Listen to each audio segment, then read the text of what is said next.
اس میں جو سیاسی کمیٹی نے مذمتی بیان میں یہ کہا ہے کہ شعیب شاہین پر اٹھایا جانے والا ہاتھ صرف انہی پر دست درازی نہیں بلکہ پاکستان تحریک انصاف کے چہرے پر ایک تماچا ہے، مگر قانون کی حکمرانی اور ملک میں جمہوریت کے لیے جاری سیاسی جدوجہد کی پیٹھ میں چھرا گھونپ کر پتلی گلی سے رائے فرار اختیار کرنے والے بزدل، بگوڑے اور سیاسی غدار سے اس کے سوا توقع ہی کیا کی جا سکتی ہے کہ فواد چودھری مشکل وقت میں بگوڑے ہو گئے۔ اور اسی بات پہ سارا یہ قصہ بنا تھا کہ شعیب شاہین نے ایک ٹی وی ٹاک شو میں کہا کہ عمران خان نے کہا ہے کہ یہ سیاسی بگوڑا ہے، اور اسی کو بنیاد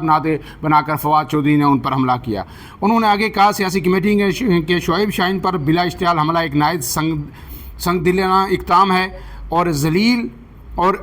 یہ سنگ دلانہ اقدام ہے اور یہ ایک ذلیل کرنے کی کوشش کی گئی ہے پی ٹی آئی کے ایک اہم رہنما کو، اور انہوں نے کہا ہے کہ یہ ایک حیوانی جبلت کا اظہار ہے فواد چودھری کی جانب سے۔ فواد چودھری ماضی میں بھی ایسا کر چکے ہیں، اور انہوں نے یہ کہا، مزید یہ کہا کہ تحریک انصاف کی سیاسی کمیٹی یہ سمجھتی ہے کہ ستم ظریفی یہ ہے کہ موصوف ابھی بھی منافقت جاری رکھے ہوئے ہیں اور وہ خصلت بد ہے جس میں وہ ماہر ہیں۔ فواد چودھری کا یہ جو اقدام ہے یہ ان کی فرسٹریشن ہے، اور فرسٹریشن اس لیے ہے کہ پی ٹی آئی اور عمران خان سے مکمل لا تعلقی کا اظہار کر چکے ہیں۔ اب اس پہ جب انہوں نے مذمت کی اور جو ہے اپنی برسر شعیب شاہین کے ساتھ کھڑے ہوئے، تو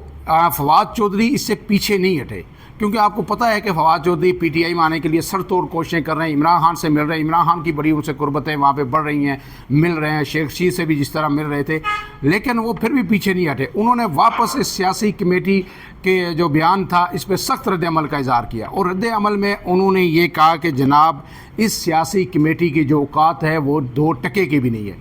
پی ٹی آئی کی تمام لیڈرشپ کو گویا انہوں نے بے توقیر کر دیا۔ پہلے تو صرف شعیب شاہین تھے، لیکن سیاسی کمیٹی عمران خان نے بڑی مضبوط بنائی ہوئی ہے، اور جو کور کمیٹی تھی اس کے سے بھی اس کو آلموسٹ ختم کر کے تو سیاسی کمیٹی بنائی تھی، اور انہوں نے کہا کہ تمام عام فیصلے اس میں ہوں گے۔ اب اس پوری کمیٹی کو فواد چودھری نے کہا کہ اس کی اوقات 2 ٹکے کی بھی نہیں ہے۔ صرف یہی نہیں، اس پر مزید سیاسی کمیٹی پر بھی الزامات عائد کیے ہیں، وہ الزامات میں آپ کو سامنے رکھ دیتا ہوں۔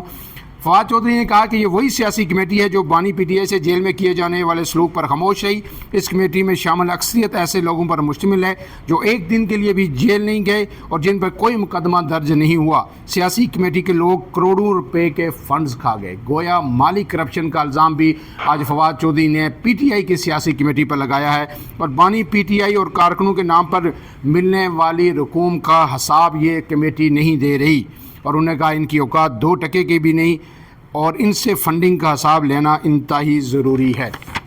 اب اس سب کے بعد جو سوال پیدا ہوتا ہے کہ کیا اس کے باوجود فواد چودھری واپس پی ٹی آئی میں آ جائیں گے؟ پی ٹی آئی کے لوگوں سے میری جو بات ہوئی تو انہوں نے کہا جی فواد چودھری آ سکتے تھے، لیکن اب بہت مشکل ہو گیا جو فواد چودھری نے کر دیا۔ لیکن میری اپنی جو ذاتی رائے ہے، جو میری اسیسمنٹ ہے، فواد چودھری جب پی ٹی آئی میں عمران خان کو ضرورت ہوگی وہ آ جائیں گے، اور عمران خان جب ان کو لے کے آئیں گے تو وہ اپنی لاجک بھی پیش کریں گے، اور وہ کہیں گے یہ چانٹا لگنا یا یہ جو سیاسی کمیٹی کو 2 ٹکے کی کمیٹی کا ہے، پی ٹی آئی کے لیڈران کو انفیکٹ 2 ٹکے کا لیڈر کا ہے، وہ ان سب چیزوں کو بلا دیں گے، اور عمران خان کو اگر ان کی ضرورت ہوگی تو وہ ایک آرڈر جاری کریں گے کہ جی جناب فواد چودھری صاحب بڑے زبردست آدمی ہیں، انہوں نے ہر جگہ پی ٹی آئی کو ڈیفینڈ کیا، پی ٹی آئی کے جب وہ وزیر تھے انہوں نے بڑی بہترین کارکردگی دکھائی، لیکن جس طرح کا جبر ہوا پی ٹی آئی کے خلاف، جس طرح لوگوں کو بلیک میل کیا گیا، تو ظاہر ہے فواد چودھری بھی انہی لوگوں میں سے تھے کہ وہ افورڈ نہیں کر سکتے تھے، اس لیے انہوں نے کسی اور پارٹی میں نہیں گئے۔ اور سب سے بڑی دلیل عمران خان یہ پیش کریں گے کہ دیکھیں فواد چودھری سائڈ پہ ہو گئے سیاست سے، لیکن وہ کسی اور جماعت میں نہیں گئے، اور اب وہ واپس پی ٹی آئی میں ایکٹیولی جو ہے رول ادا کریں گے۔ تو جب یہ بیان اڈیالہ جیل سے عمران خان کا آئے گا تو پھر اس کے بعد جتنے بھی لوگ ہوں گے، پی ٹی آئی کے کارکنان ہوں یا پی ٹی آئی کے لیڈر ہوں، وہ سب عمران خان کی ہاں میں ہاں ملائیں گے اور کہیں گے کہ جناب جو کپتان نے کمال فیصلہ کر دیا، اس سے بہتر فیصلہ ہو ہی نہیں سکتا تھا۔ تو یہی چیز ہے جو میرے خیال میں جو پی ٹی آئی کو کوئی دوسری جماعتوں سے منفرد نہیں بناتی۔ پی ٹی آئی ہمیشہ یہ تنقید کرتی ہے کہ جی جو آمریت ہے پیپلز پارٹی میں، نون لیگ میں 1 مین شو ہے، جو آصف زرداری یا بلاول بھٹو فیصلہ کرتے ہیں وہی سب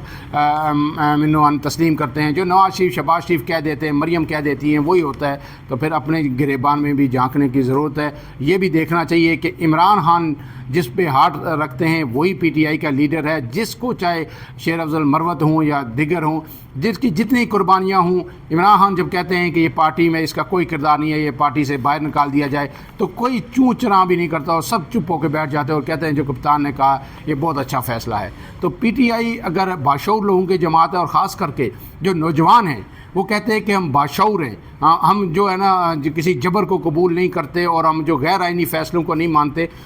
ہم جمہوریت کے داعی ہیں، تو پھر انہیں اپنی پارٹی کے اندر بھی جمہوریت کے لیے سب سے بڑھ کر آواز اٹھانی چاہیے کہ اگر ان کے کسی جینون لیڈر کے ساتھ زیادتی ہوتی ہے تو چاہے وہ عمران خان غلط فیصلہ کریں، اس کے خلاف بھی پی ٹی آئی کو بولنا چاہیے۔ فی الحال کے لیے اتنا ہی، عمران اعظم کو اجازت دیجیے، اللہ حافظ۔